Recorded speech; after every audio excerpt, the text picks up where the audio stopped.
Welcome to Storyline Online, brought to you by the SAG-AFTRA Foundation. I'm Zach Braff, and today I'm going to read Getting to Know Ruben Plotnick, written by Roz Rosenbluth and illustrated by Maurie J. Manning. Reuben Plotnick is the coolest kid in my class, and he's known throughout school as the Plotnick. Everything Reuben does is zany. He smears peanut butter mustaches under his nose at lunch. He blows bubbles with a straw in his chocolate milk. He sits on the windowsill in class and balances books on his head while he reads. He answers questions in a kooky voice, but he always knows the right answers. He's very smart. Everyone wants to be his friend. And suddenly, one day, for the first time, the Plotnick wanted to come to my house to do homework with me. I was really glad Reuben wanted to come over, but I was also pretty worried about what he would think of Grandma Rosie. You never can tell what she'll do.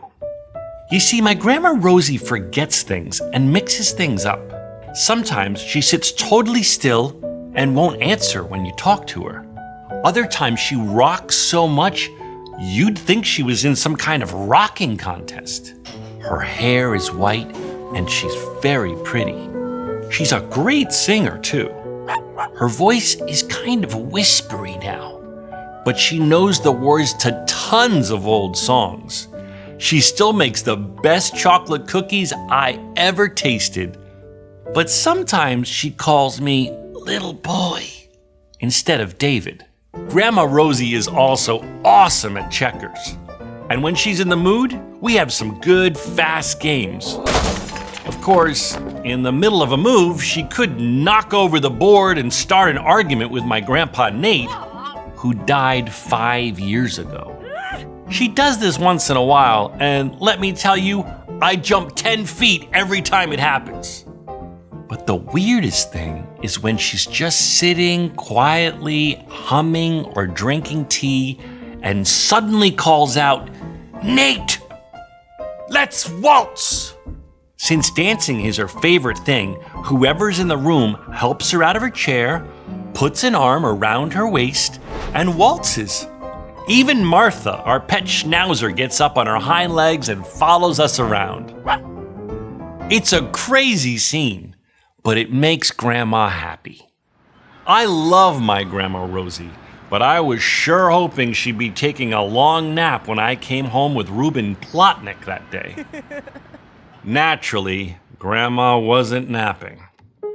She was sitting in the kitchen sipping tea.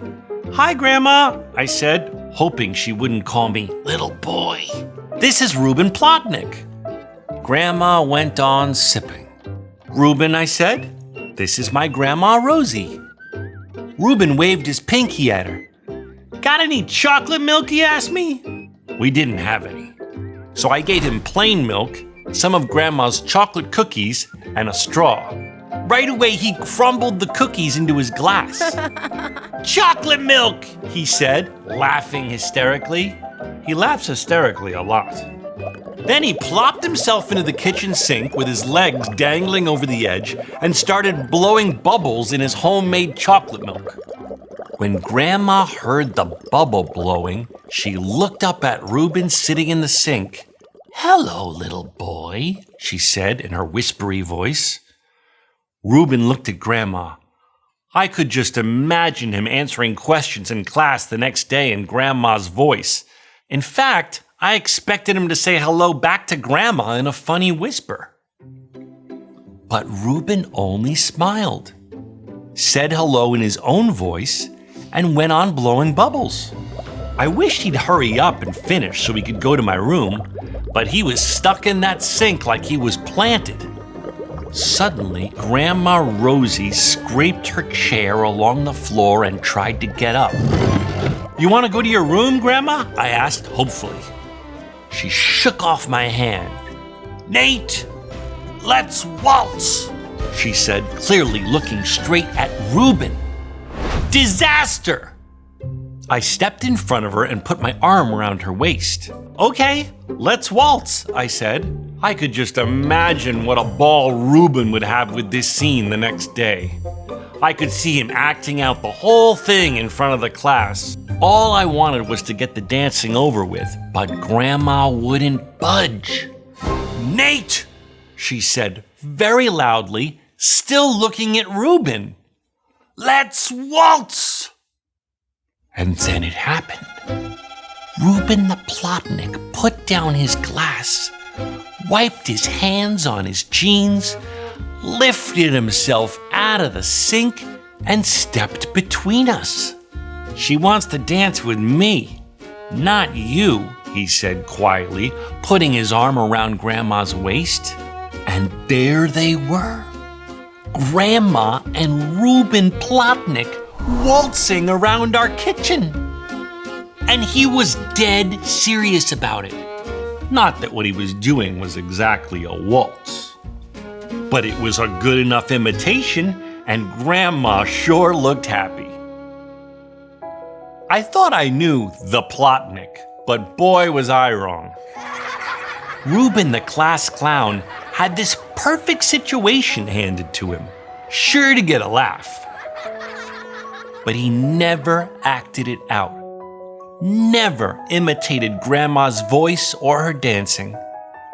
Now I'm happy Reuben met Grandma Rosie. I learned things about him I never would have guessed from school. I'm glad I'm really getting to know Reuben Plotnick.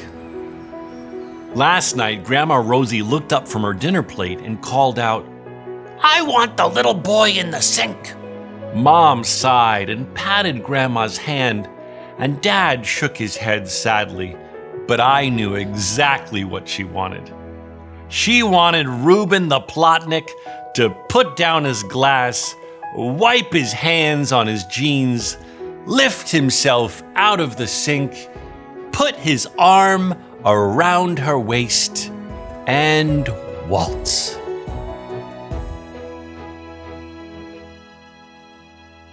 One thing I really love about getting to know Reuben Plotnick is that it reminded me of when I was a kid in school and I was going to have friends over and I would be nervous that somehow I would be embarrassed. And that never ended up happening. It was such an exciting time to have friends over, and sometimes we have really big worries, but we don't need to have them. We're just worrying for no reason. Thank you for watching Storyline Online. Make sure to check out all of our stories. Keep watching and keep reading.